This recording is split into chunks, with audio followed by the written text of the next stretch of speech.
in genetics, there's this concept, the abnormal gene in a population. It's a formula. The formula is the square root of mu over S. What does that mean? The square root of mu is the mutation rate, and the S is the selection out of the population. So in other words, if the numerator, the top number is going up by the mutation rate from chemical toxins that can change your DNA, it can increase mutation rate. And say 200 years ago, the person would have died without modern medicine or without, whatever, without any, would have potentially been selected out of the population and died from whatever the problem is. But instead today, we're now keeping them into the population, right? So the selection rate out is going down. So now the numerator is going up, the denominator is going down, so the abnormal genes in the population is just increasing. There's a couple of these infant studies that really are powerful in my mind. This one is powerful. I'll show you why. This was published in 1997. Bishop and colleagues published it in the New England Journal of Medicine, creme de la creme journal. And what they did is they look at premature infants born less than 34 weeks in the neonatal ICU. And these are babies sick enough to be in the ICU, and also the babies you couldn't give them oral feeding. In fact, they had to get IV feeding called TPN, which stands for total parenteral nutrition. They looked at 227 of these babies from 1988 to 1991. And what they found is that the babies had TPN, total parenteral nutrition, by IV, like protein, carbohydrate, and fat through the IV, who had the standard TPN versus a lower concentration of aluminum TPN, right? So the standard TPN has 45 micrograms per kilogram per day of aluminum. As I said, aluminum is a human toxin, and in fact, it's toxic for every living organism on Earth. There's nothing that's okay with aluminum, basically. Before I came here today, I tried to Google it, figured maybe there's some other reason that I don't know about.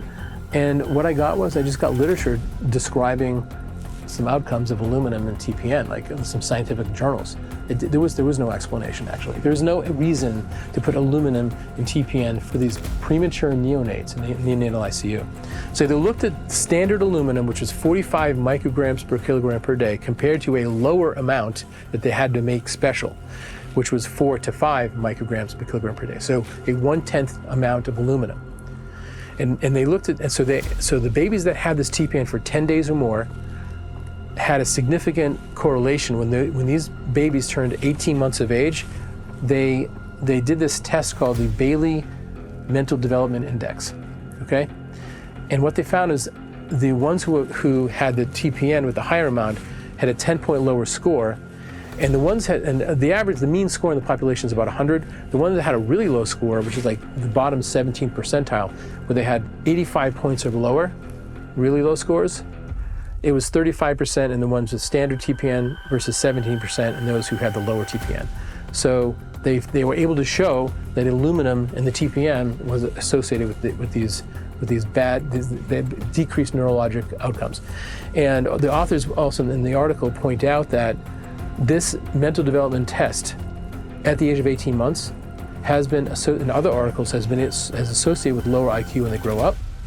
And we know that it's well known that neurodevelopmental delay, increases the risk of educational problems in later years. A researcher named Joy Garner in 2022, she published a study in the International Journal of Vaccine Theory, Practice, and Research. And she looked at survey data from 2019 to 2020 in 1,800 vaccinated children in 46 states, and compared it to the CDC data for the population that's been vaccinated, which is about 99.74%. So that's the vaccinated group. The unvaccinated group is the 1,800 unvaccinated. And what she looked at children, and she looked at when these children became adults. And they looked at chronic diseases. So the chronic diseases in children, diabetes, gastrointestinal problems, allergies, neurodevelopmental delays, birth defects, epilepsy, and cancer, kids. And the vaccinated, 27%, okay? And the unvaccinated who got vitamin K and the maternal, and the mother got a vaccine during pregnancy, 13%. So they're unvaccinated, but the mother got vaccinated and they got vitamin K, 13%. Now, you take those same unvaccinated kids, No vitamin K shot, no maternal vaccine during pregnancy, 2.25%. So that's your number that should exist at least in the population in terms of having chronic diseases. Instead, we got now this vaccinated group 27%, and they looked at it in adults chronic diseases. Now the chronic diseases they looked at in adults: coronary artery disease, diabetes, gastrointestinal problems, allergies, arthritis, epilepsy, cancer. 60% in adults have one of these problems if they've been vaccinated when they were kids, And then those who, you look back, were they unvaccinated with vitamin K shot and the maternal vaccines during pregnancy? 12%. And unvaccinated, no vitamin K shot, no maternal vaccine, 4.5%. So clearly, and yet another article showing harm in all these pharmaceuticals we're injecting into people. All of our information as doctors derives from PubMed, derives from all the information that's been published, right? And on how that's how we treat diseases. We take the scientific articles. We talked about before that there can be consensus also, whether that's biased or not, it's a separate issue. But generally, we try to get evidence-based treatments, and we call it evidence-based medicine. We try to practice evidence-based medicine. This is the evidence. This is the evidence. This is evidence-based medicine. There is no evidence showing the opposite. It doesn't exist. 6 months ago, I didn't know this stuff either, right? I had to take a deep dive into it. And the only reason why I took a deep dive is because I learned with what happened with the COVID vaccine. And I figured that one out very early on. And I'm like, well, what else? What other corruption's out there? You know? And let me look into all the other vaccines. And this is what I found. Do you know of anybody else that's done this? No. And not only that, I've taken, I think this is a very exhaustive list because, even RFK Jr. has said there's no studies that vaccinated versus unvaccinated before they were licensed. Virtually every American would agree with my stance on vaccines, which is that vaccines should be tested like other medicines. They should be safety tested. And unfortunately, the vaccines are not safety tested. They're not. Of the 72 vaccine doses now mandated, essentially mandated, they're recommended, but they're really mandated, for American children, none of them, not one, has ever been subject to a pre-licensing placebo-controlled trial. Yes, they have. No. Yes, they have. Okay, let me just say something. Dr. Fauci and many other people for many years said this, that Bobby Kennedy, when he says that, is wrong. So I met with Dr. Fauci in 2016, and I agreed to go on Trump's Vaccine Safety Commission, and I was with Aaron Siri and Lynn Redwood and a number of other people, and we said to him, can you show us one test from any vaccine, pre-licensing safety test? And he said, I'll send it to you. I can't find one now. He never did, so we sued him. We sued, Aaron Siri and I sued HHS. And after a year of litigation and stonewalling, they said that they could not provide a single safety study for any vaccine that is on the childhood schedule, pre-licensing safety study. There are no studies showing safety, okay? But there are studies showing that they're unsafe. There's no safety studies, you're right, there are none, still till today. But there are safety studies showing that there's a lack of safety. They're unsafe. They do exist. Not that many. There's like, say 15, 20 studies that I have, but depending on what we're looking at. But this is all that's out there, and every single one of them shows harm. Why until today has nobody done what you've done? I have no idea. It takes a strong interest, I guess, to do this. I mean, like who? I'm not sure what. I have no idea. I can't answer that question. I can't. And again, I'm giving the author the year it was published in the journal, so anybody can go and look this up and verify it. They can validate, they can debunk. I'm happy to to get people to say what you're saying is not true, because it is true.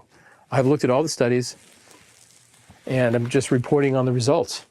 And you find me a study that shows that the vaccines, vaccinated versus unvaccinated, does not cause autism spectrum disorder or ADD or any of these things. Like, I know about SIDS because I'm an ER doctor. right? So when they bring a patient who stops breathing at home, like a 6-month-old child or 1-month-old, whatever it is, they turn blue, they stop breathing, they bring them in.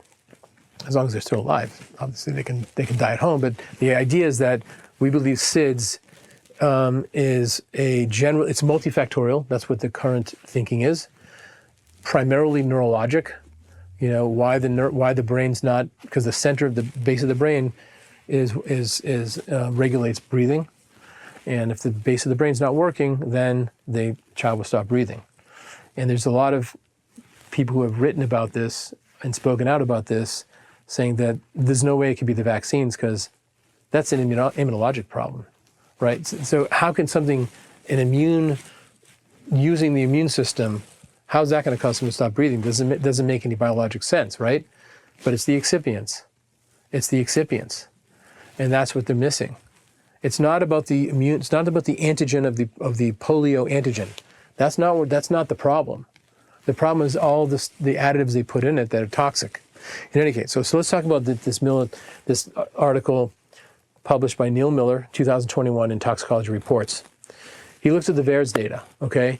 Now, I know that people have a problem with the VAERS data because it only represents 1% of all data, and the other thing is that you can be a non-doctor report to it. So, by the way, before COVID, nobody questioned the VAERS data. Nobody questioned it. But some people are questioning it now. But the way this study was done, I don't think you can even question this data at all. And so I'll tell you how it was done. They looked at data between 1990 and 2019, and they looked at cases of these children who died under the age of 1, okay, and the ones who died after getting a vaccine. So they got the vaccine within 60 days. You know, if they died within those 60 days, they looked at that. Those kids, right? And the number of SIDS cases they looked at is 1,048. Total number of kids, 2,605. In other words, about 1,500 were non-SIDS deaths. So there's the SIDS and the non-SID deaths. So they got the vaccine, within 60 days they died. Now, if it had nothing to do with the vaccine, there should be an even distribution of the death throughout that 60 days, okay? But what they found was 75% died within 7 days, right? 50% of them died within 3 days of the vaccine. So they get the vaccine, 7 days later, 75% have died. That means the remaining 25% died between day 7 and 60. That means there was something that happened at the time they were given the injection, okay? And what's fascinating in this article that was published, they actually list 7 other articles looking at the same thing in the past, including 1980, the CDC itself presented some study showing similar results. The overall average is about 71% died within 7 days, and all these other 7 studies have been published showing the same thing. 2 of those studies, the 90% died within 7 days. Now we got to think about what biologic plausibility, and that's where this article comes in. You know, how do the vaccine cause SIDS? We talked about it's a neurologic problem, okay? And we talked about the fact that there's aluminum in the vaccines, which is a neurotoxin. There's mercury, there's a neurotoxin. So what they did this Greenberg and colleagues, 2025, this year, published in the JAMA Pediatrics. Okay, JAMA is a creme de la creme journal, okay? And it was a randomized trial from 2018 to 2021. They looked at 223 infants in 3 U.S. neonatal ICUs, okay? And they looked at, they were premature infants, born less than 33 weeks. And they were all about 6 to 12 weeks of age, randomized. They received, some received the 2-month vaccine, they caught up to the 2-month vaccine, and some received no vaccines, okay? And what they were looking for, they admitted them to the hospital, and they were watching, they got the 2-month vaccine in the hospital, and they watched them in the hospital. And what they were looking for is apnea. Apnea means they stopped breathing. So there were 2 different categories of the apnea. One is there were a breathing pause for 20 seconds. In other words, the child stopped breathing for 20 seconds, or a pause of 15 seconds and the heart rate going below 80. Usually in babies, the heart rate's much faster, so below 80 is very, very low for a baby. So either one of those is the outcome they're looking for, and they compared the vaccinated versus unvaccinated. And what they found is the vaccinated had a 24%, 24% of them had apnea, and the unvaccinated 10%. So they did show a statistically significant difference in apnea. So there's a study showing us that the vaccines increase the risk of apnea. Apnea is what we believe causes SIDS, and there you have it. There's a good explanation there. So are you saying that it's your opinion that SIDS is caused by vaccine? It's my opinion that it has definitely caused many cases. Is it all cases? I don't know. But I can tell you that if a child has SIDS, God forbid, it's highly likely it's caused by the vaccine. That's what I think. Yeah, highly likely. And the data shows that. The data shows that, and what's really important, and what a lot of doctors are missing, there's biologic plausibility, because we keep going back to it's the excipients, aluminum, mercury. Those are neurotoxins. Daly and colleagues in 2023 published an article in the Journal of Academic Pediatrics. They looked at data from the CDC Vaccine Safety Data Link. They looked at over 326 records, and what they looked at the cumulative aluminum by vaccines. In other words, they took the amount of vaccines, calculated the amount of aluminum by 24 months, and correlated that with asthma when they became 2 to 5 years of age. So up to the age of 24 months, they calculated how much aluminum from the vaccines, correlated that with how many kids are getting asthma between the age of 2 and 5 years of age.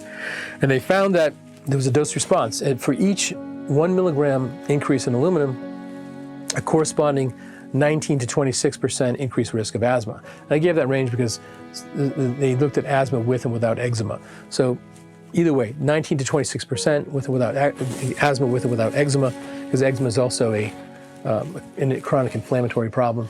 Like asthma is an inflammatory problem in the lung, eczema is an inflammatory problem in the skin. So they're very similar pathophysiologists, just different parts of the body. Historically, if somebody comes to you and, I mean, you're an emergency department doc, and somebody's coming into the ED because they can't breathe, and ultimately they're diagnosed with asthma. Historically, before you did these studies, before you knew this, what did you attribute this asthma diagnosis to? Like every other doctor, we don't know, idiopathic. And we say we're idiots and we don't know the reason. Yeah, there's a lot of that, isn't there? Idiopathic, a lot of things. Yeah, right. But there's an elephant in the room, and we need to look at it. It's not so idiopathic anymore, is it? Not really, not in my mind. So there's something that's published that I want to share that was very interesting. It's basically an educational piece based on the evidence. Published, it was updated 2024. It's the Physicians for Informed Consent is the one that produces it, and it's an evidence-based review for physicians.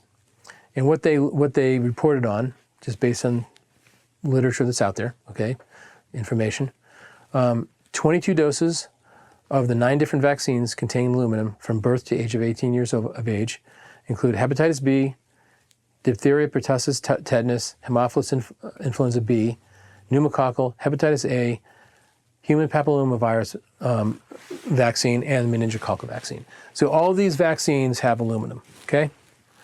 And they also reported that the Health and Human Services officially recognizes aluminum as a neurotoxin, okay? In the Federal Register, published in June 2003, warns that aluminum is a risk in infants because the reasons they give is limited kidney function. It's also a risk because it's a neurotoxin, but in other words, they can't eliminate it so fast. So that's one of the features that I guess people don't really think about is they have decreased kidney function compared to an adult. So now we are basing the maximum amount of aluminum in the vaccines based on a 1968 Federal Register, volume 33, number 6, which limits the aluminum to 850 micrograms per dose from 1968. For whatever reason, they decided in 1968 the maximum aluminum you can give anyone, including a child, is 850 milligrams a dose, adult or child. Happens to be that any vaccine that's given, single vaccine, the maximum amount is 850 micrograms. That's the maximum, which that some of them have that, some of them have less, anywhere from 125 to 850. But don't forget, sometimes when the children they have to catch up on the vaccines, they get multiple doses the same day. So they're exceeding this 1968, which is kind of old and maybe it should be updated, although the real number should be 0. But we're going based on 1968 standard, and they're getting multiple doses. So they're already exceeding this old limit by the children who are getting injected with multiple doses. Now, what's interesting, this is fascinating, there's another government agency called the ATSDR, which stands for Agency for Toxic Substances and Disease Registry. Well, you know what they say? Another government agency? They say that the maximum amount of aluminum for a newborn is 3.3 micrograms per day. Meanwhile, some of these vaccines have 850 micrograms. Think about that. They give a gradation based on the age from newborn to 12 months. Even a 12-month-old, they say that the ATSDR, they say that the maximum safe dose of aluminum is 9.3 micrograms per day. 9.3. But some of the vaccines have to have up to 850 micrograms based on what's in the Federal Register. See how the government, our own government, is giving us two different safety limits. One's way lower than the other one. So think about that. That's fascinating. And so a visit of a less than 6-month-old baby may get pneumococcal, Haemophilus influenza, hepatitis B, and a DTaP, which means diphtheria, tetanus, pertussis. And that could be 1,225 micrograms of aluminum. That's a very plausible scenario that might happen. That has happened, I'm sure, many, many times. Regularly. Yeah, there's something called a depot effect that was coined by this researcher from his name is Alexander Glennie, and this is from an article in the literature published in 2009 by Marek and colleagues in a journal called Nature Reviews Immunology. They go through the whole history of all the data up until 2009 looking at aluminum as an adjuvant and this depot effect. So it was first described by Alexander Glennie. He first published the findings in guinea pigs in 1926. Then he did it in humans in 1932. And what he found was the antibodies last against whatever the antigen is. If they put aluminum in it, it lasts a little bit longer. You get antibodies longer, farther out. That's the whole idea behind it. Why? Because we can't metabolize aluminum because it's a human toxin. Our body doesn't know what to do with it. So as a result, you either link it up or mix it with the vaccine. Ostensibly, the vaccine will last longer because the aluminum lasts longer. That's the idea behind it. That's what an adjuvant is. And therefore, you're going to get a better immune reaction. So happened to be in 1950, 1955, 2 papers showed actually that doesn't happen. And I don't think anybody's even looked at it since. At least in this article up to 2009. In other words, they haven't looked at antibody levels. The other thing is that there's also cellular immunity as well. But there's been a lot of papers looking at mechanisms, like inflammatory, cytokines and all these. There have been a number of papers looking at that, but that doesn't tell us anything. They're just looking at how these cells interact with each other. Basically, it creates more inflammation is what happens. All these different inflammatory things are happening when you add aluminum. But then the question is, what does the aluminum do to the human itself, which is a toxin? And the other thing is, does it really make this vaccine work better? Never been proven. There are no studies saying, this vaccine with aluminum makes a more effective polio vaccine or measles vaccine. In other words, it doesn't decrease polio or measles in the population more effectively with aluminum versus without aluminum. Nobody's done that study. Doesn't exist. I have something on polio I want to share afterwards. You ever had a polio case in the ER? No, but there's a new diagnosis called transverse myelitis, which is really similar to polio. And what's happening, though, is because of the COVID vaccine, is that it's destroying people's immune systems. When you destroy people's immune systems, you get all these other problems coming up. And so this transverse myelitis is happening because of the COVID vaccine. And in some scenarios, like in the Texas outbreak, first of all, the reality is, even if even if there's a difference between transverse myelitis and polio, it may not be a difference. It may be the same thing. In other words, there may be polio cases happening, but we haven't detected polio in the water. So how's that happening? But there's a whole concept in immunology called viral immune escape. So you're basically depressing the immune system of the population, allowing the viruses to go rampant more likely. And this concept, I've never heard of the concept before I looked it up, before COVID. Any doctor I work with, okay, friends, colleagues, never heard of the whole concept at all. Never heard of it, because it's a vaccinologist, immunologist concept. So our level of immunology and vaccinology in medicine is very rudimentary, right? So people, they just automatically assume what we're being told in the news, that these measles cases are happening because they're not getting vaccinated against measles. Lots of children are not vaccinated, and then when they go abroad, they're exposed to measles, bring it home, and then it spreads among like-minded people after they return to the United States. As you say, the whole age spectrum can be affected, all the way from infants to some adults. So this is a new problem, and the answer is we've got to vaccinate our children, and if you go abroad, check with your doctor first to make sure that your measles protection is up to date. Now, doctor, the decision to vaccinate or not has been one of quite a bit of debate over the years for parents of young children. And parents fall on both sides of this issue very squarely. But from your perspective, when you look at kind of the public risk, not just for one child, but the public risk of measles, is there any valid medical reason to not be vaccinated? There is no reason not to vaccinate your child.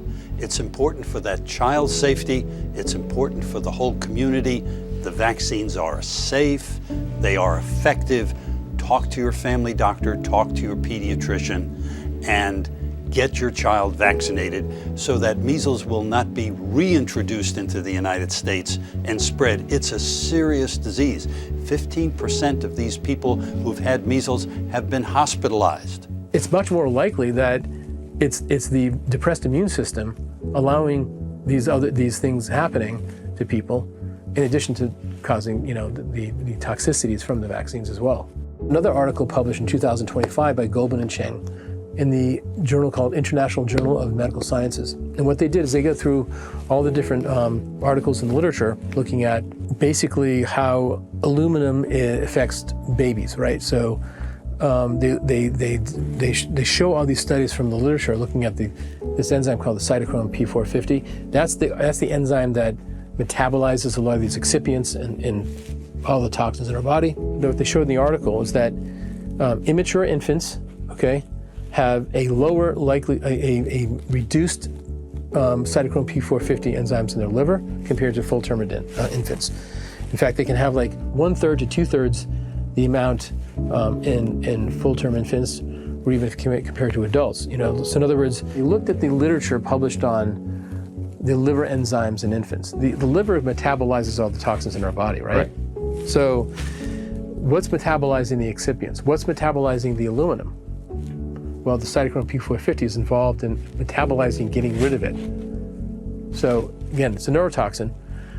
It's used as an adjuvant, but you eventually want to get rid of it because you don't want to hang around in the body too long, right? So you need to metabolize it. Now, the babies have a more difficult time metabolizing it compared to adults.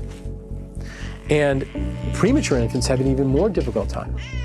So, and the other thing is that even if you have a normal full-term baby, there's different polymorphisms. In other words, there may be a baby that's not premature that just happens to not have the cytochrome P450 enzymes that is normal.